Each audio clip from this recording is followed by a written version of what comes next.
What up guys, goes in here for AnimeUproar, and we got some mind-blowing information in this chapter, chapter 106. In fact, vital information that many of us have been wondering about for a long time has been cleared up. What happened to Annie? When will Eren unlock the Founding Titan powers? What is Zeke's plan? All of these important questions have been addressed in chapter 106, and I'm pretty excited to talk about it. If you like Attack on Titan content on this channel, give that like button a colossal arm and smash, and be sure to subscribe and hit that notification bell so you never miss a new vid. Like last time, I made a post on Instagram and Twitter at AnimeUproar where I'm asking you guys to predict what will happen in the next chapter, so chapter 107. If you're right, I'll shout you out in the next vid. Stay tuned to see who correctly predicted the events of this chapter. Now, without further ado, let's do it. So if you remember last chapter, our main characters escaped successfully, but in the process Sasha, our precious potato girl, was killed by Gabby, arguably the most hated character in the fandom by this point. This chapter starts with a seashell, and the person holding it says, "If I were to tell you about something like this, think that you'd get worried over it." We don't know who's talking, who they're talking to, or why they're holding a seashell, but more on that later. Then we jump 3 years into the past. RS Wavy YOLO on Instagram correctly predicted that we'd get flashbacks of what happened during the time skip and how Eren made his decision. I was really hoping for this, and I'm glad we got it. We see a Marleyan ship making it to Paradis, and BAM! Eren's attack titan, using his insane power, comes out of the water and picks up the giant ship. This reminds me of when the Owl, Eren Kruger, an Eldian restorationist who infiltrated the Marleyan army, similarly lifted up a ship so many years ago. However, history does not repeat itself this time, and instead of destroying it, Eren carries over the ship on land before throwing it down. The tone quickly shifts and becomes more humorous when we see the eccentric Hanji welcoming the captured Marleyan soldiers to Paradis. This is a hilarious moment because instead of treating them as enemies, Hanji treats the Marleyans as valued guests and even offers them tea. This is an important shift in the story because up to this point, chronologically speaking, there was little attempt made by either side to bridge the gap and work together. The Marleyan Niccolo is resisting even while Levi is holding a blade to his back, and Hanji is saying that they'll all be such close friends in no time. Back when Eren picked up the ship, someone called him a devil, and now Niccolo uses the term devil again and asks the Marleyan soldier to shoot down the devils, referring to our island-dwelling homies. Again, you see some hardcore racism here. The Marleyan in charge says the Eldians have filthy blood, and in response to the tea offer, says he wouldn't sip on the cup of pig's piss with you filthy lot. The Marleyan commander is so brainwashed that he calls the Eldian devils one more time before he's gonna shoot at Hanji. Thus, rather than talk, he would sooner kill and get killed. It is well established at this point that the Marleyans have been conditioned to view the Eldians as lesser, subhuman, and even anti-human, as devils who simply want to destroy life on Earth. This conditioning is about to climax in the Marleyan commander's shot when, luckily in the nick of time, Yelena, the follower of Zeke from last chapter, shoots him through the head and accepts Hanji's invitation for tea. From this point on, the Marleyans on board the ship, along with the other soldiers from other nations, start to slowly challenge their ideology, which assumes that Eldians, especially island-dwelling Eldians, are not human, and as Hanji predicted, eventually, some become closer and closer with the so-called devils. The fact that this is a flashback means we get more of Sasha, but everything she does is tinted by the knowledge that she's gonna die, which even serves to make scenes that would have been comic relief in the past somewhat tragic. After the intense exchange and after Yelena shoots the Marleyan in the head, Mikasa has to wake up Sasha and remind her not to fall asleep. The fact that Sasha is not around in the present timeline anymore is significant precisely because of the kind of character she was. Like in this instance, she would always lighten the mood. She would make the Survey Corps, along with us, laugh at her antics, and the terrible events that were always taking place would seem a little more bearable. Sasha was really a rare light in this otherwise extremely dark world, and the fact that that light's been extinguished has implications for the story. It seems like this world is going to get bleaker and bleaker, and in such a world, there's no room for innocent, silly characters like Sasha. However, even her last words in the last chapter, Meet, were surely an attempt to lighten everyone's mood one last time. Moving on, Yelena, who I gotta say I like as a character, and not just because my cousin's name is Yelena, shares Marleyan technology with Hanji and tells Hanji that Marley has roughly 1 million soldiers, which is nothing compared to the tens of millions of wall titans that are supposedly in the walls. But not taking the colossal titans into account, it's a pretty daunting number and force to deal with, especially since, as Yelena says, they have air power, which scares Hanji. However, Yelena explains that they didn't attack yet because A, they feared the pure titans between the outer wall of Paradis Island and the inner walls, being unaware that the Survey Corps has pretty much taken care of the titans between the walls, and B, they are not attacking because they are warring with several allied nations on the outside, leaving them too preoccupied to worry mainly about the island. Yelena says that many foreign countries that have been devastated by Marley are itching to fight against them. Yelena is a member of one such nation. She was drafted as a soldier, and she was helpless to do anything besides fight for her oppressors until she met Zeke, who showed her and the others that there is hope. Despite the fact that Marley and the world called him a devil, Yelena claims that he's a god. So, not only is she a follower of Zeke, she views him as a god, which is interesting to me. Let me know what you guys think in the comments about Zeke's role as a savior, or even as a god. I am intrigued by the constant flipping. The Titans are at different times referred to as devils, and others as gods. Ymir was called a god, and Rod Reese believed that the power of the founding Titan made one into a god. And the Colossal Titan was referred to the god of destruction, and even later in this chapter, Onyankopon, which hopefully is how you say it, says that God gave Ymir her powers, whereas most Marleyans believe that Ymir Fritz made a deal with the devil and that's how she got her powers. The religious overtones are definitely interesting, and I look forward to seeing how they play out. We could definitely get Eren taking on a Christ-like role, and taking all of the world's burdens on his shoulders, Emperor Lelouch style. But I'm kind of hoping for a more original ending. Let me know what you guys think. Yelena reveals that not only did she shoot down a high-ranking officer on Zeke Yeager's orders, she reveals that there is an anti-Marley faction and that their purpose is the liberation of the Eldian people. This is noteworthy because they are not Eldian restorationists. Zeke is not trying to revive the great Eldian Empire. Rather, he is simply trying to free his people. A big difference that separates him from the political goals of Owl and, more importantly, Grisha Yeager. Yevtich Petar on Instagram asked an interesting question. He says, something really confuses me.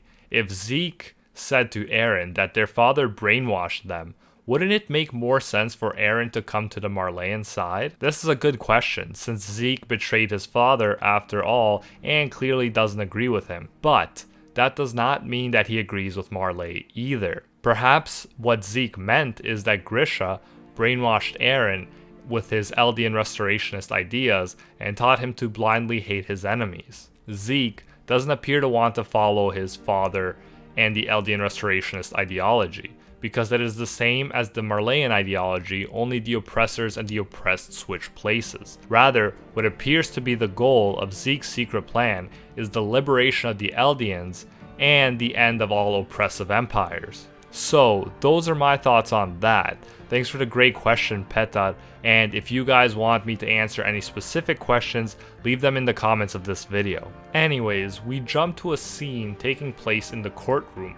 They are discussing Zeke's plan, and a lot of people feel that they cannot trust Zeke because of what he did in the past, killing Survey Corps members and turning other Eldians into mindless titans. Now yes, this is messed up, but his end goal is the survival and liberation of the Eldian people, and like Eren Kruger, who had to kill and torture many Eldians as an undercover agent as the Owl, it appears that for Zeke, the ends justify the means. He is willing to sacrifice Eldian lives in order to try to ensure the safety and future of the majority. We also learn very valuable information in this scene. namely that in order to use the Founding Titan's powers, more than just royal blood is needed. Historia is not enough. Eren was able to use the coordinates only once, when he made contact with Dina Fritz, Zeke's mother, who had royal blood and was a Titan. Now, Zeke confirms for us that indeed the royal-blooded person must be a Titan for the power to work. Thus, I can totally picture Eren just riding like a boss on the Beast Titan's shoulders and using the coordinate power. In the present timeline, this is finally possible, and it appears that we finally have the key to unlocking the Founding Titan's powers, which means that Eren will be able to control the tens of millions of colossal Titans in the walls. Eren also gives us a name for the ability to awaken the Titans to trample the world, Earth and Rumbling. Information that Eren might have got from memories of previous Founding Titan users. Keep in mind, guys, that contact with Zeke may also help awaken the other Founding Titan powers, the ability to manipulate Eldian memories, and remember with precise detail all of the experiences of previous Founding Titan users. All of this can actually happen in the upcoming chapters, which is insane. We are no doubt going to have some big things happening soon. However, the problem is that most officials within the walls are just as closed off from working with outsiders as many outsiders are closed off to working with the devils on the island. They even want to hang Yelena and the others who offered to help, but Hanji convinces them not to. Just as with the closed-minded Marleyan commander who was about to shoot at Hanji in the beginning of the chapter, the government officials within the walls refuse to consider working with any outsiders and believe that they are all enemies that should be killed. Then we jump to Yelena, tricking a ship to get close using wireless communications, and Colossal Armin appears. So does Levi, and using the words of the previous Marleyans, he says, "Welcome to the dirty island of filthy devils. Help yourself to some pig piss," which is pretty funny. I guess that's his impersonation of Hanji's speech. They capture more Marleyan soldiers and probably convince some to work for them. Onya Kopon reveals plans for the island dwellers to build a dock so they can dock their ships and establish commerce with other nations of the world. After wondering if a dock can be eaten, Sasha innocently asks how Onyankompon is black. Here it seems to me that Onyankompon gives another clue to the philosophy of the anti-Marleyan faction. He answers Sasha that the one who created us, or God, had this way of thinking that it'd be more interesting to have different types of people. The people who became Titans, the subjects of Ymir, are the same. We all exist because he desired it. Therefore, we have here a philosophy of the world where everyone is desired to exist. There are no races that are devils, not even Marleyans. We jump to a scene where Niccolo is preparing seafood, something that the Eldians never had. He still seems to be a bit judgmental of Eldians, but he blushes when Sasha compliments his cooking and calls him a genius. Along with Niccolo, engineers from other nations begin to work with the Survey Corps and improve their technology. Armin optimistically says that we certainly understand each other, which shows how bridging the gap between Eldians and other nations is possible, although it will take time. However, as Eren points out, they don't have time. Eren says Zeke's lifespan won't be longer than 3 more years, and remember, this flashback started 3 years in the past, so they're quickly running out of time. Armin wants to wait and build the harbors and discuss misunderstandings with Marley and other nations, but Eren thinks he's being naive. There is no misunderstanding, and the rest of the world views them as monsters. While Mikasa and Armin focus on the fact that the Marleyans and others will become their friends in time, Eren reminds them that they are short on time and they need to buy time by preventing any interference. Then we jump to Sasha being shot and Armin wondering if maybe there was a different way that they could have gone about the whole plan. Armin points out that there was a funeral for 8 people who died, so GhostStalker156 on Instagram was right on target there. We figured out that Armin is holding the seashell. He admits that he is struggling because Eren chose to ignore the court and government officials and go alone to meet Zeke, Many people were killed as a result, civilians included, and Armin admits that they did the same thing that happened to them on that day when Reiner, Bertolt, and Annie infiltrated the walls. Although Armin says that Eren's actions have cut off the path to reconciliation, he also believes that they had no other choice. And then he says, just like you guys didn't. And then we figure out that Armin is talking to the one, the only, the long-awaited Annie, who is still inside her crystal 3 years later. I think it's a great sign that we finally saw her though, because I hope this means that she'll be getting out of there soon. As the War Harem Titan revealed, she might be conscious at the time and able to hear Armin's words.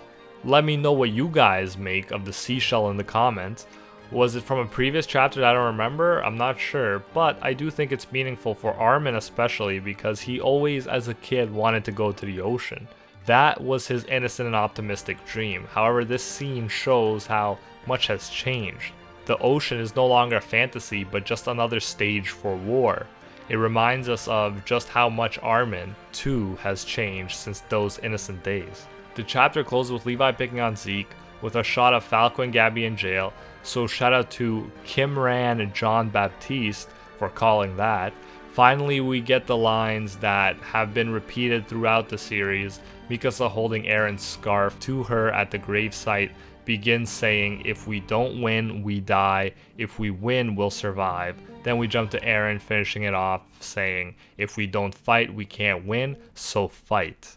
Again, they only have two options, fight or die, and Eren's definitely made his decision. And wow, what a chapter, guys.